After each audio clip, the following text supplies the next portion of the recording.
You're sitting there, scrolling through old messages, replaying songs that remind you of them, and hoping that maybe, one day, they'll realize your worth and come back. I know that feeling. I've been there. But today, I'm here to tell you a truth you might not be ready to hear. Waiting for an emotionally avoidant person to return isn't love. It's self-abandonment. My name is Jim Rohn, and welcome to my channel where we don't just talk about relationships. We talk about reclaiming your power, building self-worth, and breaking free from emotional cycles that keep you stuck. This video isn't about blaming anyone. It's a wake-up call. You're not really longing for them, you're longing for healthy connection. And your freedom begins the moment you stop waiting. I'll walk you through how to spot the mental loops pulling you backward, how to reset your boundaries, and most importantly, how to reconnect with you, where real safety begins. If this speaks to you, hit subscribe because I've got so much more to share about healing from emotionally lopsided relationships and building a life grounded in your inner strength. Watch this video till the end, because this might just be the moment you stop waiting and start healing. Why waiting for them to come back is a form of emotional self-abandonment. Waiting for someone who once avoided you might sound romantic, loyal, hopeful, even noble, but in truth, it's one of the quietest and most deceptive ways we abandon ourselves emotionally. When you put your life on pause for a text, a sign, or even just a glance from them, you're sending a message to your own heart. My feelings don't matter as much as being loved by them again. That right there is self-abandonment. We don't see it immediately. Deep down, we're afraid, terrified that if we truly face their silence, if we really admitted they're not choosing us, we'd collapse. So instead of feeling that grief, we cling to hope like a life raft. But that raft is slowly pulling you away from yourself. Ask yourself this: while you wait for them to come back, who is holding you when you're lonely? Who is protecting you from the spiral of sleepless thoughts? Who is listening to your inner voice when it cries out, "I need to be loved, prioritized, seen"? If it's not you, then who? Pause and consider. Are you giving yourself the same loyalty, patience, and care you gave them? Or are you sacrificing all of that for the slim hope that maybe they'll come back? The truth is, the tragedy isn't that they left you. The real heartbreak is that you left you chasing a version of love they could never give. And when you abandon that part of yourself, that vulnerable, aching part, you're telling your soul, "You don't deserve my attention." That ends here. Not so you can become cold or detached, but so you can begin loving yourself with fierce, unapologetic respect. No one can fill that emptiness but you, not them. Not a tearful return. Not a half-hearted "I miss you." End fray. The kindest act you can do for yourself today isn't sending another message. It's turning inward, sitting with the abandoned parts of you, and saying, "I'm here, I see you, and I'm not leaving you again." What you're truly seeking, it's not them, it's healthy connection. And it's right in the moment when you stop waiting that something becomes startlingly clear. What you truly crave is not them. It's the feeling of connection, of being seen, valued, and loved without having to shrink or silence yourself. We often confuse the person with the feeling they gave us, but that's an illusion. What hurts isn't just the loss of them, it's the loss of feeling like we mattered to someone, like we belong. This is one of the biggest turning points in healing, realizing that your needs are valid, but the person you placed them on was never equipped or willing to meet them. It's not that you asked for too much. It's that you asked someone who simply couldn't give it. When we attach to avoidant partners, we get pulled into a deeply imbalanced dance. We become the adjuster, the empathizer, the overfunctioner. They, often stuck in their own emotional avoidance, don't meet us halfway. And we think, maybe if I just try harder, I love more, they'll open up. But real love doesn't ask you to shapeshift. It's the place where you can breathe, be honest, feel messy, and still be held. A healthy connection doesn't have you double-checking your text tone. It doesn't have you decoding cryptic replies. It doesn't make you feel like you are the problem. You're not looking for them. You're looking for safety. And that's not wrong. What's wrong is expecting that safety from someone who can't or won't offer it. When you place your hopes in the wrong hands, you don't just lose time. You start to lose trust in yourself. And you begin to wonder, am I asking for too much? Am I just not good enough for someone to stay? You're not asking too much. You're trying to build emotional safety from unstable ground. Now ask yourself, are you loyal to them? or to your wound. Because if you truly love yourself, you stop placing your future in people who only repeat your pain. This is no longer a love story. This is a self-respect story. When you pull your energy back and say, I deserve love that is steady, mutual, and clear, you are no longer the one waiting. You are the one choosing. And you deserve to be chosen. Not because you're perfect, but because you love deeply, you long for reciprocity, and you have the courage to say no to less than you need. That's not weakness, that's strength. How to escape the waiting mindset? Set boundaries, reconnect with the present, and nurture self-respect. Once you realize what you truly crave is healthy connection, not someone who made you feel unsure all the time, then it's time to act. Knowing is one thing, but escaping the psychological trap of waiting the cycle of, if only they text, if only they change, requires a conscious path forward. And that path begins with 3 pillars: setting boundaries, reconnecting with the present, and nurturing your self-respect. Boundaries aren't about punishing someone. They are declarations that say, this is what I allow into my life. Every time you check their stories, reply to half-hearted messages, or stay in touch just to keep something alive, your boundaries erode bit by bit. And in doing so, you send 2 messages into them. I'm still here if you want. And another to your subconscious. My self-worth is up for negotiation. Re-establishing boundaries can start with the smallest steps. Unfollow them, silence message alerts. Refuse to engage in conversations that don't offer clarity or care. Not out of spite, but out of self-respect. It's how you tell yourself, I matter more than inconsistent attention. Next is reconnecting with the present. Your mind may be living in the past, in the last time they held your hand, in the unsent messages. But the present is where healing happens. Come back to your body. Breathe deeply. Feel your feet on the ground. Savor simple things: a warm drink, your favorite song, a walk under the sky. Each moment you root yourself in now. You whisper to your soul, I'm alive, I'm here, and I deserve peace now. And the most vital part, nurturing self-respect, doesn't come from someone choosing you. It comes from you choosing you again and again. There is nothing more powerful than someone who says, yes, I miss them, but I don't chase. Yes, I feel pain, but I still choose what honors me. Rewrite the story you tell yourself. Don't say, I wasn't enough.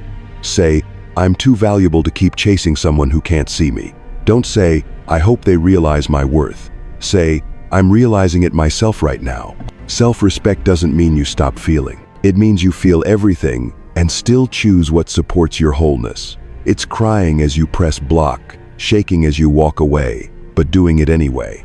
It's choosing clarity over confusion. It's saying no, not because you stopped loving, but because you started loving yourself more. Escaping the waiting mindset isn't some magical shift. It's a daily commitment. It's each choice, however small, to return to yourself. Every time you resist checking your phone, every time you stop justifying their behavior, every time you choose peace over patterns, you're rebuilding the trust you once handed away. This isn't running away from love. This is coming home to the deepest love of all, the one you give yourself. Building inner safety so you're no longer drawn to half-hearted relationships.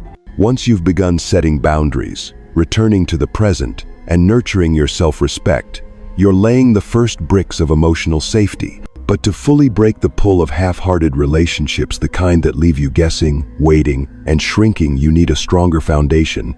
You need an inner security so solid that when someone is unclear, distant, or non-committal, you're no longer destabilized. You're no longer hungry for external validation because you fed your own soul. That foundation begins when you become the safest person for yourself. You stop using someone else's silence to measure your worth. You stop letting their emotional weather control your sky. This doesn't mean you become independent to a fault. It means your roots are deep enough that if someone walks away, you don't collapse. If they don't love you back, you still love yourself enough to stand tall. It starts with practicing emotional self-attunement, the simple, profound act of not ignoring or rationalizing what you feel. Each wave of sadness, anxiety, or longing is a signal, a message asking, will you be with me through this? Instead of texting them to soothe the ache, put your hand over your heart and ask, what am I needing right now? What am I truly feeling? What can I do for me in this moment? These questions are your bridge back to emotional safety. Next, Build a healthy support system. If you're honest, was this person your emotional everything? Did their attention make your whole day, while their distance derailed your sense of self? No stable foundation can rest on a single person. Cultivate meaningful connections, friends who get you, family who ground you, or healing communities where you can be real. Isolation breeds emotional dependence. Connection heals it. You also need to reset your standards for love. Stop measuring intimacy by intensity. Real love isn't chaotic or hard to read. It's grounded, calm, reciprocal. The partner you seek is not the one who makes you lose your mind. It's the one who brings you back to it. And to spot them, you need clarity about your values and limits. I don't invest in people who make me question my reality. I don't maintain ties with those who make me explain away their absence. An inner foundation also means no longer idealizing your past relationship or your ex. Our brains cling to the good and edit out the painful. But growth requires truth. See the whole picture, not just the smiles, but the silences you endured. Not to hate them, but to release the fantasy. What haunts you isn't a great love lost, it's the dream of what could have been. And lastly, make your relationship with yourself sacred. Every day, tend to yourself not out of obligation, but devotion. Cook a nourishing meal, write in your journal, try something new that stretches you.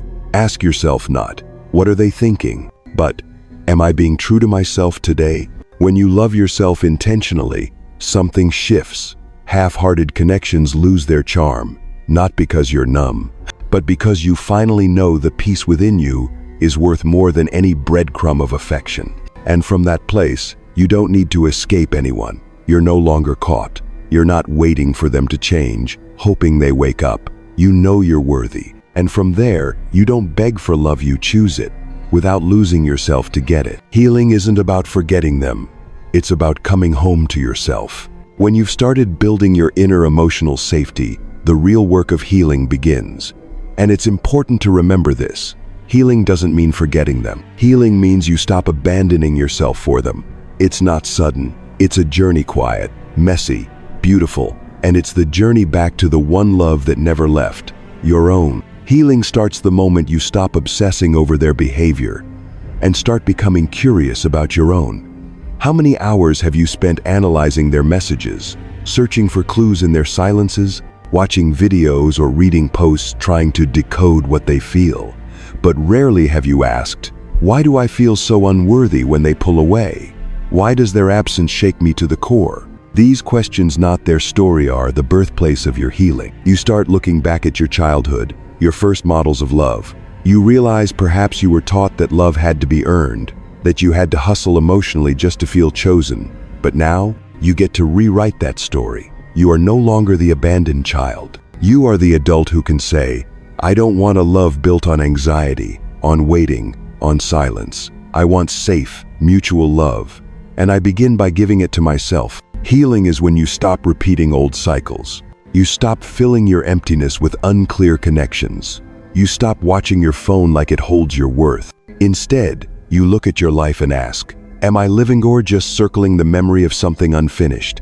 And then you live, you read, move your body, learn something new. Call the friend you've neglected not as a distraction, but as a reconnection with your own aliveness. You begin to rebuild trust with yourself in small, powerful ways. Waking up on time, keeping promises to yourself, saying no to disrespect. Each no to what hurts you is a yes to your growth. And slowly, you no longer need proof of your worth. You know it. A key part of healing is learning to rest without guilt. If you've been in anxious relationships, chances are you've lived in overdrive, always doing, pleasing, proving terrified of being left. But healing slows you down. You realize you don't have to earn rest, beauty, or love.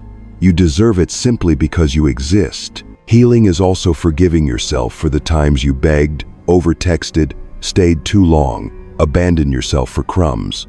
Forgiveness isn't denial. It's a deep breath that says, I did what I could with the pain I had, but now I choose differently. And you move forward lighter, deeper, freer. One day, you'll wake up and realize you don't feel that sting when you think of them anymore. Not because they returned, but because you did. You came back to your soul, your center, your worth. And that is what you were really seeking all along. Because healing was never about becoming fine so they'd notice. Healing is realizing you don't need them to feel whole anymore. My friend, if you've stayed with me this far, then I believe you're standing at a powerful crossroads the moment you stop waiting for the uncertain and start choosing yourself clearly and unapologetically. And I want you to know this: you're not weak for once hoping. You're strong for finally letting go. Healing doesn't happen when they come back. Healing happens when you come back to yourself, day by day, step by step, choice by choice, all rooted in self-respect. True love never makes you question your place. It doesn't ask you to stay quiet to be kept or smaller to feel safe. True love is where you can be fully you and still be held. If something in this video spoke to your heart, drop a comment below. Tell me what you're learning about yourself after a relationship that didn't serve you. And if this message helped, hit like, subscribe, and tap the bell, because I've got more to share on healing, boundaries, and building a life rooted in your self-worth. Remember this: you don't need someone else to validate your worth. You are living proof of it, and you deserve a love you never have to beg for. Choose you, starting today.